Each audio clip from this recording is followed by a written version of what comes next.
अवधूत चिंतन श्री गुरुदेव दत्त श्री स्वामी समर्थ।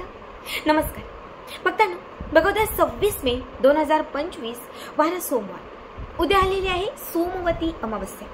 बघा, जी अमावस्या सोमवारी येते त्या अमावस्येला आपण सोमवती अमावस्या असे म्हणतो। ही अमावस्या उपाय करण्यासाठी, सेवा करण्यासाठी अत्यंत प्रभावी मानली जाते। सोमवती अमावस्या ही नकारात्मकता दूर करण्यासाठी आणि शत्रुपीडा दूर करण्यासाठी खूप महत्त्वाची असते। लोक बघा सोमवती अमावस्येची वाट बघतात आणि या दिवशी विशेष असणाऱ्या ज्या सेवा असतात तर त्या सेवा करतात। आपल्याला पण खूप इच्छा असते, मी अमावस्येला हे करेन ते करेन, सगळेच आपण ठरवतो, पण आपल्याला तेवढा वेळ मिळत नाही किंवा असं काहीतरी काम निघतं की इच्छा असूनही आपल्याला सेवा उपाय करताच येत नाही। बघा, आज या व्हिडिओमध्ये मी तुम्हाला असा एक उपाय सांगणार आहे, जो उपाय फक्त हा एक उपाय तुम्ही एक अमावस्येला केला तर तुमच्या आयुष्यात असणारी प्रत्येक पीडा दूर होईल। बाकी काही केलं नाही तरी चालेल, खूप काही जमलं नाही तरीही चालेल, फक्त हा एक उपाय, पिंपळाच्या पानांचा हा एक उपाय जर उद्या अमावस्येला तुम्ही केलात तर तुमच्या आयुष्यात असणारी जी काही पीडा असेल ती दूर होईल। कुणाची सतत नजर लागत असेल तर त्यातून मुक्तता होईल, सतत तुमच्या घरात आजारपण असेल ते दूर होईल, शत्रूंचा जो काही त्रास असेल, घरातला बाहेरचा, माहिती असणारा माहिती नसणारा, जो कुठला शत्रू तुम्हाला सतत त्रास देत आहे तर त्या शत्रूचा देखील कायमचा नाश होईल। बघा, सगळ्यात पहिली गोष्ट म्हणजे उद्या सोमवती अमावस्या आहे, त्यामुळे आवर्जून आपल्याला पवित्र स्नान करायचं आहे। अंघोळीच्या पाण्यात थोडंसं पंचगव्य, थोडीशी हळद, मीठ, गोमूत्र, गंगाजल हे सर्व काही मिक्स करून जर उद्या अंघोळ तुम्ही केली तर तुम्हाला पवित्र स्नानाचं जे पुण्य आहे ते लाभेल। ही पहिली गोष्ट। त्यानंतर बघा, प्रत्येक अमावस्येला मी स्वतः करत असणारी अत्यंत प्रभावी सेवा तुम्हाला मी सांगते। बऱ्याच वेळा आपल्याला कामात अडथळे येतात, अडचणी येतात, बरीच विघ्न येतात, आपल्याला कळत नाही की या गोष्टी कशामुळे घडतात, तर पितरांमुळे। पितरांचा श्राप असेल, कुणीही पित्र असेल, कुणीही पूर्वज ज्याचा श्राप आपल्या घराला, कुटुंबाला लागलेला असेल तर खूप विघ्न, खूप अडथळे, संकट, आजारपण, बऱ्याच गोष्टी होतात। आता त्यातून जर तुम्हाला मुक्तता हवी असेल तर अमावस्येला, कारण अमावस्येच्या दिवशी पितर जे आहे ते पृथ्वी तलावरती संचार करत असतात। या दिवशी आपल्या घराच्या अवतीभोवती पितरांचा संचार असतो, त्यांचा वास असतो। म्हणून काय करायचं बघा, प्रत्येक अमावस्येला सकाळी उठलात, दरवाजा ओपन केलात की एक ग्लासभर पाणी घ्यायचं, त्या पाण्यामध्ये थोडंसं गंगाजल किंवा थोडंसं गोमूत्र घालायचं आणि आपल्या उंबरठ्याच्या समोरचा जो भाग आहे, ओटीचा जो भाग आहे, त्या भागामध्ये हे पाणी शिंपडायचं। याने घराच्या बाहेर असणारे जे पितर आहे ते शांत होतात, तृप्त होतात आणि जेव्हा अमावस्येला पितर आपल्याकडनं तृप्त होतात तेव्हा ते आपल्याला आशीर्वाद देतात।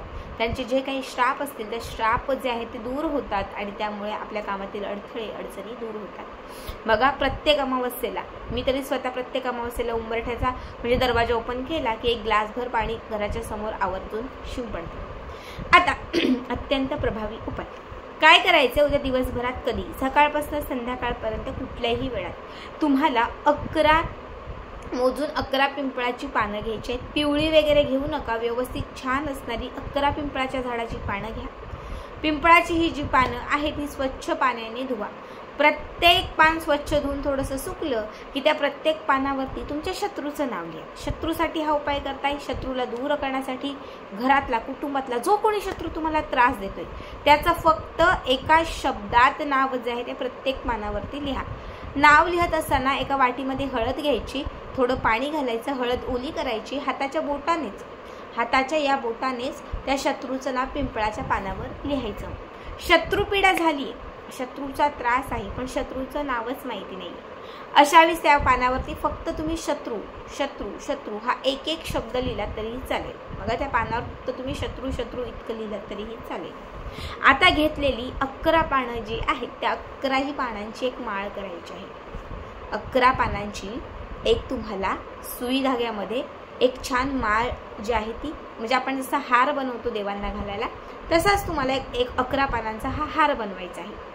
ठीक आहे, आता 11च्या 11 पानांचा बनवलेला हा हार, ही जी माळ आहे ही तुम्हाला तुमच्या घरातील दक्षिण दिशेला, आपल्या घराच्या आत जो दक्षिण भाग आहे, जो नकारात्मकता दूर करणारा भाग आहे, जो शत्रूंचा नाश करणारा भाग आहे, त्या दक्षिण भागात तुम्हाला ही माळ लावायची आहे। तुम्ही उभी लावू शकता, तुम्ही आडवी लावू शकता, तुम्ही गोल लावू शकता, चौकोनी कशीही लावू शकता। बघा, त्या दक्षिण दिशेला ही माळ लावल्यानंतर आपल्याला त्या माळीच्याच खाली एक मातीचा दिवा लावायचा आहे। ज्याला आपण मातीची पंटी असे म्हणतो. एक मातीची पंटी घ्यायची, त्याच्यामध्ये मोहरीचं तेल घालायचं आणि हा जो दिवा आहे तो बरोबर त्या दक्षिण भागात जिथे ती माळ लावलेली आहे त्याच्या खाली जमिनीवरती तो दिवा जो आहे तो ठेवून द्यायचा. जे मोहरीचं तेल घातलेलं आहे बघा, तेल मोहरीचंच लागणार आहे. जे मोहरीचं तेल घातलेलं आहे त्या तेलामध्ये म्हणजे त्या दिव्यामध्ये एक चिमूटभर काळे तीळ घालायचे. काळ्या रंगाचे जे तीळ असतात हे एक चिमूटभर काढायचे. काळे तीळ घालत असताना फक्त तुम्हाला 21 वेळा जो मंत्र सांगतेय तो मंत्र म्हणायचा आहे. ओम ह्रीम श्रीम सर्व शत्रू नाशाय. ओम ह्रीम श्रीम सर्व शत्रू नाशाय. ओम ह्रीम श्रीम सर्व शत्रू नाशाय. ओम ह्रीम श्रीम सर्व शत्रू नाशाय. तुम्हाला हा 21 वेळा मंत्र म्हणायचा आहे. म्हणजे जो कुठला शत्रू असेल त्याचा नाश होणार आहे, हा या मंत्राचा अर्थ आहे. तुम्हाला एवढं म्हणायचं आहे आणि हे काळे तीळ जे आहे ते त्या दिव्यामध्ये अर्पण करायचे आहे. आता रात्रभर अमावस्येला म्हणजे उद्या रात्रभर हा दिवा तिथे पेटताच ठेवायचा आहे, जळताच ठेवायचा आहे. उचलायचा नाही, हलवायचा नाही, काहीच करायचं नाही. आणि ती जी माळ तुम्ही लावलेली आहे तीही दक्षिण दिशेला तशीच वरती अटकवून ठेवायची आहे. दुसऱ्या दिवशी मंगळवारच्या दिवशी सकाळी लवकर उठायचं. सगळ्यांच्या अगदी अगोदर उठण्याचा प्रयत्न करा. अंघोळीच्या अगोदरच ती जी माळ आहे आपण घराच्या दक्षिण दिशेला लावलेली ती माळ तिथून काढा. ती माळ काढा. दिवा जो आहे तो आता दुसऱ्या दिवशी विझलेलाच असेल. मातीची पंटी जी काही आहे ती घराच्या बाहेर घेऊन जा. घराच्या बाहेर एखाद्या झाडाखाली ती मातीची पंटी टाकून द्या, फेकून द्या. आणि जी माळ 11 पिंपळाच्या पानांची जी माळ आहे ती देखील घराच्या बाहेर घेऊन जा.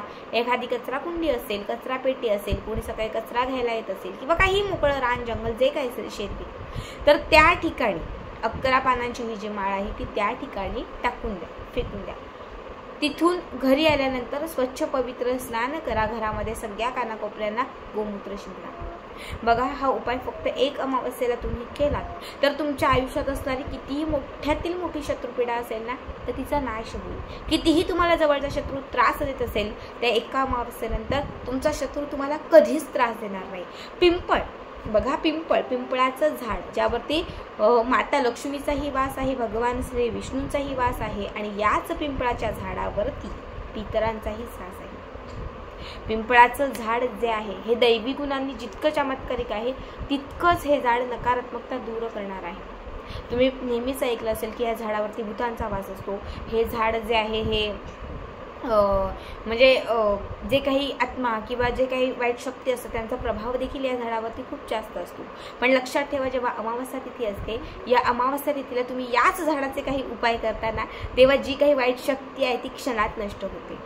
हे झाड जितकं पवित्र आहे तितकंच वाईट शक्तींचा नाश करणारं देखील आहे. जेव्हा तुम्ही अमावस्येला 11 पिंपळाच्या झाडाच्या म्हणजे पिंपळाच्या झाडांच्या पानावरती जेव्हा तुम्ही 11 वेळा शत्रूचं नाव लिहाल आणि जेव्हा तुम्ही ही जी